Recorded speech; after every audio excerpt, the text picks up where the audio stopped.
Assalamualaikum warahmatullahi wabarakatuh. Apa kabar teman-teman? Jumpa kembali dengan kami Dewani Duren. Hari ini Rabu 22 Desember tahun 2021, tepat hari Ibu teman-teman ya. Jadi bagi teman-teman yang masih memiliki seorang ibu, bersyukurlah karena Anda masih bisa sungkem, Anda masih bisa berbakti, bisa curhat kalau ada masalah. Nah, kami sendiri Dewani Duren sudah kehilangan seorang ibu 5 bulan lalu. Jadi almarhum emak kami itu sudah dipanggil oleh Allah Subhanahu wa taala 5 bulan lalu teman-teman ya. Yang bisa kami lakukan saat ini hanya mendoakan beliau agar semua amal ibadahnya diterima oleh Allah Subhanahu wa taala. Amin ya rabbal alamin. Oke teman-teman ya, pagi ini kami akan sedikit berbagi tentang berkebun ramah lingkungan ya. Berkebun ramah lingkungan itu apa sih ya? Jadi akhir-akhir ini teman-teman, sebenarnya sudah lama ya, banyak sekali petani-petani kita yang memiliki ketergantungan terhadap pestisida kimia. Nah kami ya ingin ya, konsep kami berkebun adalah ingin seperti dulu, mengembalikan seperti habitat alam dulu. Nah itu konsep kami, karena kami menanam tanaman jangka panjang teman-teman, yaitu durian. Nah kemudian muncul istilah yang namanya PGPR atau berkebun dengan konsep ramah lingkungan. Apa sih PGPR itu? PGPR itu singkatan dari Plant Growth Promoting Rhizobacter. Ya, kalau diartikan adalah sebenarnya di dalam tanah ya, di dalam tanah lingkungan kebun kita itu banyak sekali bakteri-bakteri yang sangat menguntungkan, yang mempunyai pengaruh positif terhadap pertumbuhan tanaman kita. Ya, itulah yang ingin kita kita kerjakan di kebun ini ya, supaya tanaman ini bisa hidup dalam jangka panjang teman-teman. Nah, rhizobakteri, salah satu kata-katanya adalah rhizobakteri. Apa sih rhizobakteri itu? Rhizobakteri itu adalah bakteri yang memiliki kemampuan untuk mengikat nitrogen bebas, nitrogen di alam bebas ya, yang kemudian diubah menjadi amonia sehingga diserap oleh tanaman kita.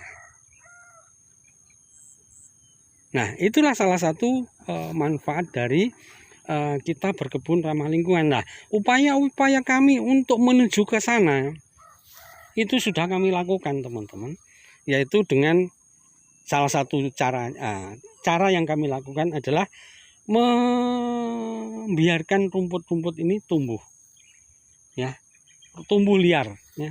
Teman-teman bisa lihat di samping-samping ini tumbuh liar. Nah, disinilah bakteri-bakteri yang menguntungkan tumbuh. Di samping tentunya juga ada bakteri-bakteri patogen yang tidak menguntungkan. Nah, salah satu manfaat dari pemanfaatan rhizobakteri adalah memerangi bakteri-bakteri patogen itu, teman-teman. Ya. Nah, kalau ya, penyerapan ya, nitrogen berjalan dengan lancar, kemudian unsur hara bisa diserap dengan baik, kemudian tanaman kita sehat, maka ya, tanaman kita akan tumbuh dengan sangat baik di lingkungan yang menurut tanaman itu adalah habitatnya. Nah, itulah kurang lebih konsep dari PGPR ya. Jadi sebisa mungkin kita mencoba mengurangi bahan-bahan kimia yang seperti herbisida ya, pupuk fungisida yang berbahan kimia. Kami coba mulai menggunakan yang namanya trichoderma. Kita mulai menggunakan yang namanya mycorrhiza. Itu adalah cara-cara kami untuk berkebun ramah lingkungan, teman-teman. Dan buktinya ada, teman-teman. Ya, tanaman kita selama ini ya, jujur selama ini itu minim sekali terserang penyakit, teman-teman. Ya, minim sekali terserang penyakit. Kalau di prosentase itu di bawah 5% yang terkena.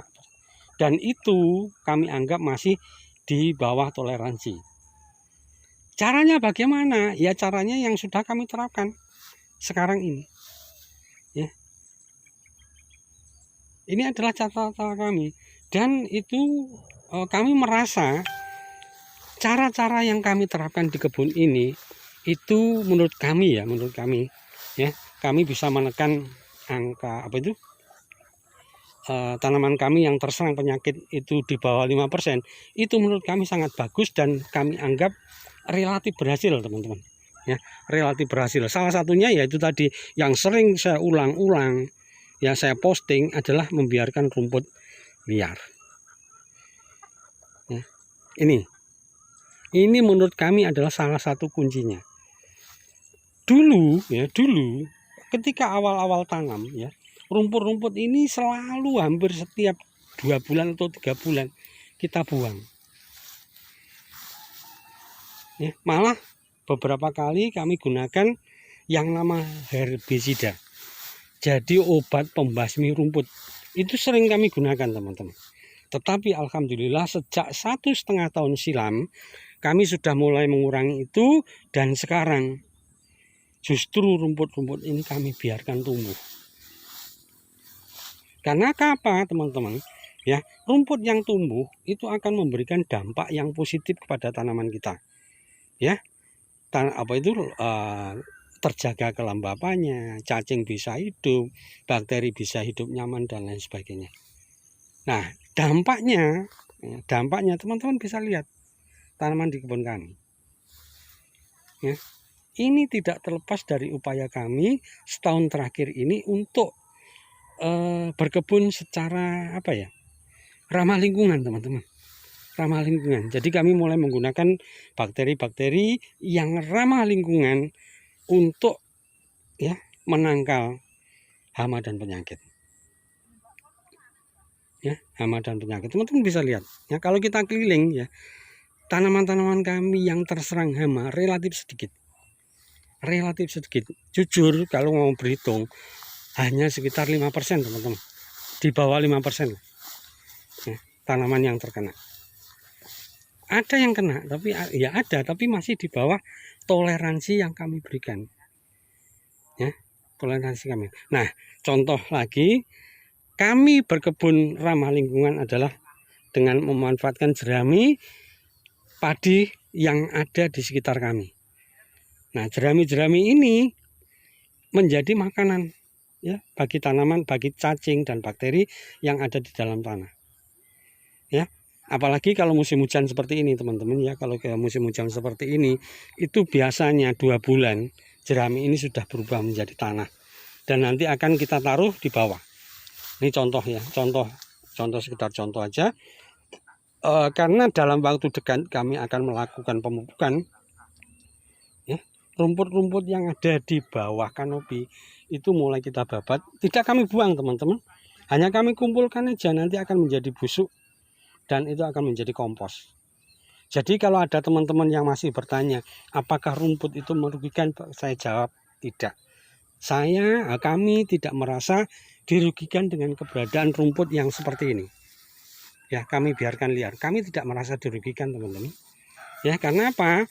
Rumput-rumput ini sekali waktu itu kami tebang, teman-teman. Kami tebang, kami kumpulkan seperti ini, kita taruh di bawah kanopi daun. Sehingga membusuk, ya. Ketika membusuk dia akan menjadi pupuk bagi tanaman durian kita. Jadi memang ya secara harfiah bahwa rumput itu akan menyerap nutrisi, ya, sebagian nutrisi yang kami berikan pada tanaman durian, tetapi imbal baliknya juga ada. Nah, inilah upaya-upaya kami untuk menuju berkebun ramah lingkungan, teman-teman. Ya, berkebun ramah lingkungan. Karena kami merasa bahwa itu penting, sangat penting, terutama untuk jangka panjang. Di tempat kami, teman-teman, ya, kayak misalnya kalau kita ngomong jeruk, itu sebenarnya tanaman jangka panjang. Ya, menurut literasi yang kami baca, jeruk adalah salah satu tanaman jangka panjang. Tetapi kenapa, ya, jeruk di tempat kami hanya bisa tahan sampai 8 atau 9 tahun, 10 tahun. Itu tidak terlepas dari apa yang dilakukan oleh petani itu sendiri. Ya, mereka banyak sekali menggunakan pupuk-pupuk kimia. Mereka merasa, ya, bahwa dengan adanya pupuk kimia mereka bisa mendapatkan penghasilan lebih dalam waktu singkat. Memang, teman-teman, dalam waktu singkat, tetapi efeknya apa? Ya, tanaman jeruk hanya bisa bertahan sampai paling banter 10 tahun 12 tahun. Padahal sebenarnya itu adalah tanaman tahunan. Kenapa ngomong tahunan? Karena almarhum ayah kami dulu pernah, ketika kami masa kecilnya, itu berkebun, itu tanam jeruk, dan usianya puluhan tahun tanpa disemprot dengan obat-obat kimia. Sekali berbuah, satu pohon itu bisa sampai ratusan, teman-teman. Itu sebagai bukti, dan dari situlah kami mulai berpikir untuk berkebun ramah lingkungan, yaitu dengan cara yang kami sebutkan tadi ya, plant grow promoting rhizobakteri. Jadi berkebun ramah lingkungan untuk tanaman jangka panjang itu sangat penting menurut kami, teman-teman. Oke teman-teman, dari ujung timur Pulau Jawa, tepatnya Dusun Yudomulyo, Desa Ringentul, Kecamatan Bangurejo, Kabupaten Banyuwangi, Dewani Duren berbagi. Semoga bermanfaat. Selamat hari Ibu. Assalamualaikum warahmatullahi wabarakatuh.